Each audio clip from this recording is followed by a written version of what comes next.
saya mulai dari saya nggak tahu kukang sama sekali. Jadi ketika masuk ke IAR sama sekali nggak tahu kukang. Kami saya dan senior saya ada di posisi ketika semuanya belum set up. Jadi kita sama-sama blind buta. Apa yang harus kami lakukan sama si satwa ini. Jadi proses belajar itulah yang membuat saya suka sama si kukang.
Lagi temen.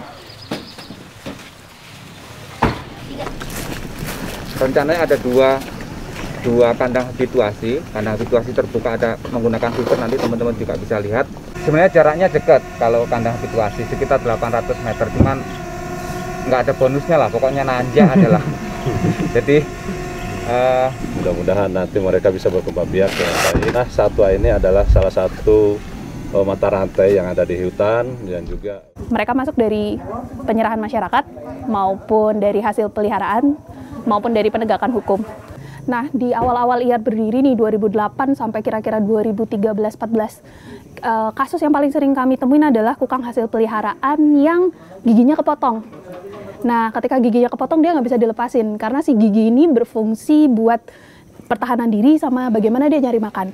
Karena dia kan gamivor, dia pemakan getah. Otomatis dia butuh gigi buat dapat getah dari pohon.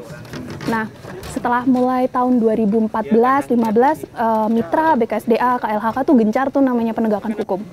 Dan di situ tuh kami melihat bedanya tren kesini dari 2017 ke sekarang. Itu yang masuk jarang banget dari kukang hasil peliharaan. Jadi giginya tuh masih tajam, masih lengkap lah istilahnya gitu. Kalau kesininya seringnya kasusnya itu kukang setrum, itu beberapa kali kami juga dapat. Terus kukang yang ditembak senapan angin itu juga dapat. Tapi karena kembali lagi yang tadi sering banyaknya adalah kukang liar, jadinya paling dari sekitar tahun paling aku ambil contoh 2019-2020 aja, 90% tuh datang nggak ada masalah. Jadi kondisinya sehat. Sisanya tuh yang bermasalah kayak tadi kesetrum, ketembak, luka.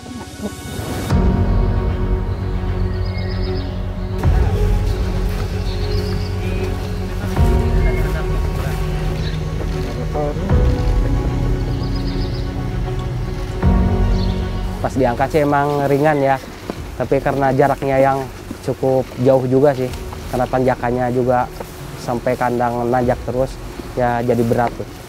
Dari bawah sekitar ada 40 menit lah.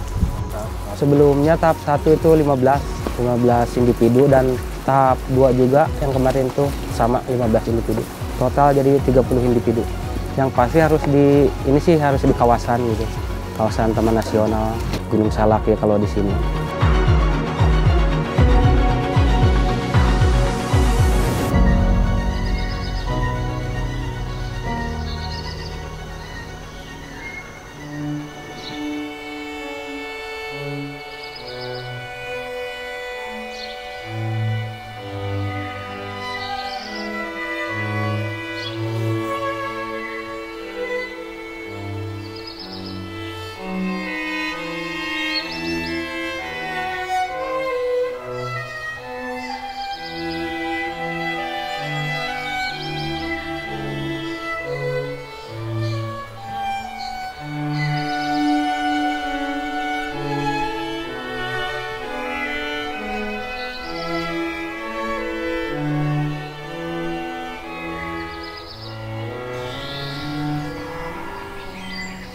Dipilihnya kawasan ini untuk pelepasliaran ini memang telah melalui kajian ya, kajian secara ilmiah, yang mana kajian ini memastikan bahwa apabila 30 ekor satwa ini diantaranya 23 betina dan 7 jantan ini dipastikan dia bisa survive di sini. Kenapa? Karena dari sisi tutupan hutan, terus yang paling penting dari sisi pakan tersedia di sini, sehingga kita putuskan untuk memilih tempat ini. Dan secara menyeluruh kita punya kawasan ini luasnya total itu 87.699 hektar.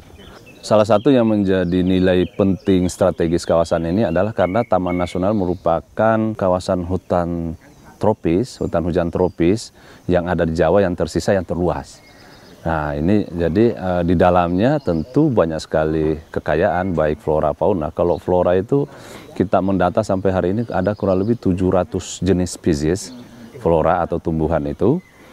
Untuk satwanya kurang lebih sekitar 350 jenis satwa ya atau fauna yang ada di sini, di kawasan kita ini.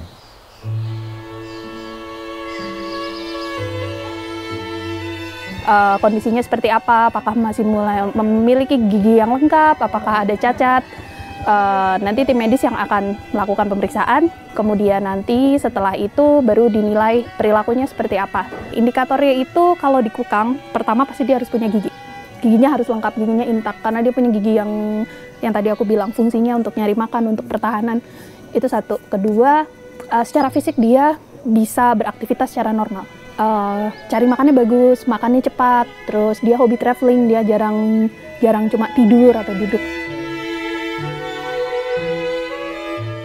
Kami pernah bikin survei di awal tahun 2013-2014 ketika menanyakan ke masyarakat apa sih pendapatnya terkait kukang, dan kata pertama yang keluar adalah lucu. Jadi ketika orang lihat matanya bulat, dan itu memang mata tuh kayak magnet kalau di primata. Jadi kamu kayak bisa melihat, wah matanya menarik dan ini. Ketika lucu mau dipelihara, hal yang paling berbahaya dari kukang sebenarnya gigi dan juga racunnya. Dia kan satu-satunya primata yang bervenom. Nah si gigi ini nih sering banget kalau digigit sakit pasti, dan dia juga si venomnya dia itu punya efek namanya anaphylactic shock. Nah di tingkat pedagang biasanya mereka langsung motong nih gigi. Giginya dipotong pakai tang, pakai gunting kuku, dipotong supaya gak gigit sama orang yang mau beli. Itu sih lebihnya, jadi biar lebih kalau istilah di jualan jinak total gitu. Untuk menjamin mereka lestari atau aman di dalam kawasan ini ada dua hal pendekatan utama yang kita lakukan. Pendekatan utamanya adalah tentu menjaga rumahnya. Rumahnya itu di dalamnya tentu ada pakan, ada air, ada tempat bersarang, ada macam-macam supaya jangan rusak.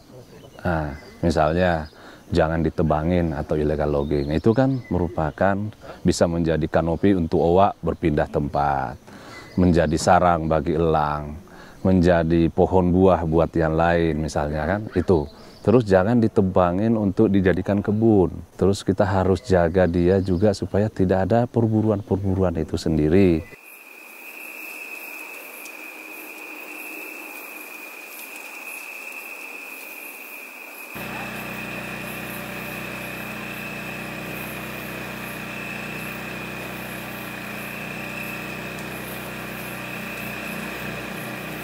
Alatnya itu ada receiver, radio receiver, ya GPS untuk nitikin posisinya, terus juga antena untuk pencarian kukang tersebut.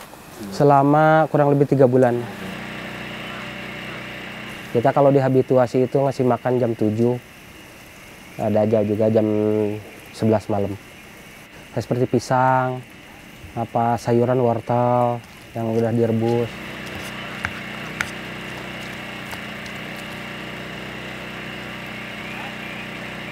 Biasanya sih kita 3 orang monitoring setiap malamnya, kita bertiga aja. Karena dia kan hidupnya di malam hari ya, nocturnal kan. Jadi kalau siang kan dia tidur. Kalau udah sekitar jam 6 udah mau malam dia baru aktivitasnya kan malam. Itu jam berapa tuh, Bang? Oh ya, start jalan kita mulai dari jam 5, dari jam 5 sore sampai jam 12 malam. Ya kadang juga kita ada 2 shift dari jam 12 malam sampai ke pagi. Kalau teman-teman sih ada yang ketemu macan gitu pas mau berangkat ke habituasi juga. Pas itu ada yang pernah ketemu gitu. Ketemu dia sekitar jarak ada 10 meteran.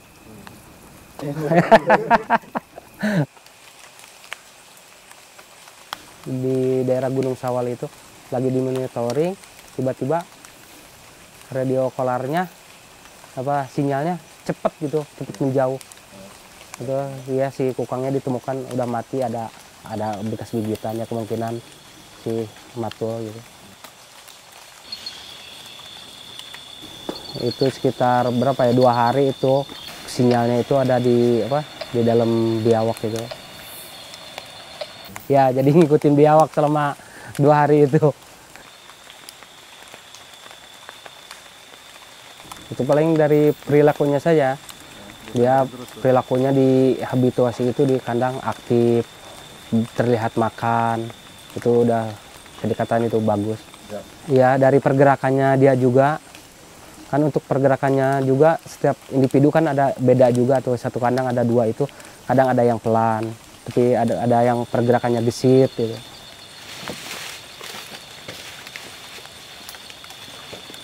Bang. Ya kalau udah dilepas sih dia bisa makan serangga, kayak dia makan burung juga kan, makan burung juga. Ya pernah kan makan burtus, yang pernah itu makan bunglon, yang anaknya itu yang masih muda itu. Sering itu kalau dia makan bunglon. Paling serangga kayak seperti kalau di hutan udah dilepas liarkan sih, seperti getah dari rotan gitu, dari bumbuai. Terus kalau di hutan ada juga bunga sirihan kan.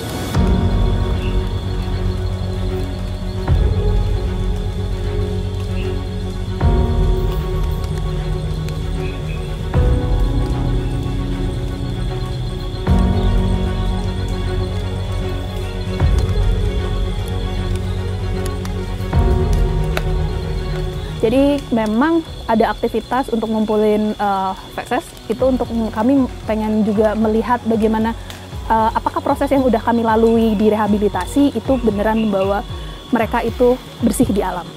Jadi kan ada proses kayak kasih obat cacing, kasih obat kutu, beneran gak sih yang udah kita kumpulin ini fesesnya ini beneran mereka free dari cacing contoh. Kresek-kresek cumanya.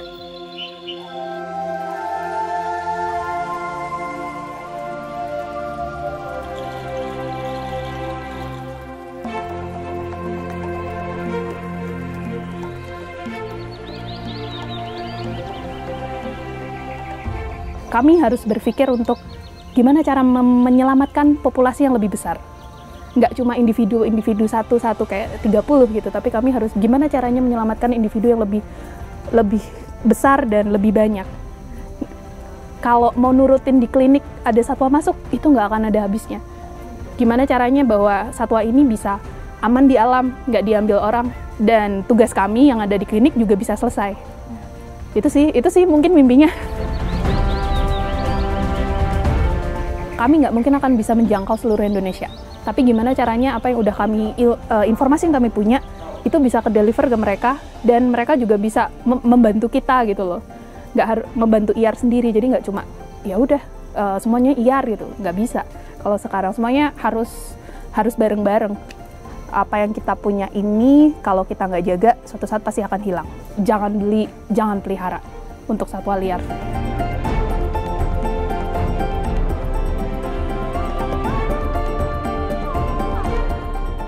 Pemburu itu, perdagangan itu terjadi apabila ada pasar, ya kan? Nah, pada saat pasarnya tidak ada, maka ya tidak akan ada yang jual, tidak akan ada yang masuk ke hutan merusak itu, gitu. Nah, no illegal trade, gitu kan? Nah, jangan menjadi orang yang membeli atau mengedarkan.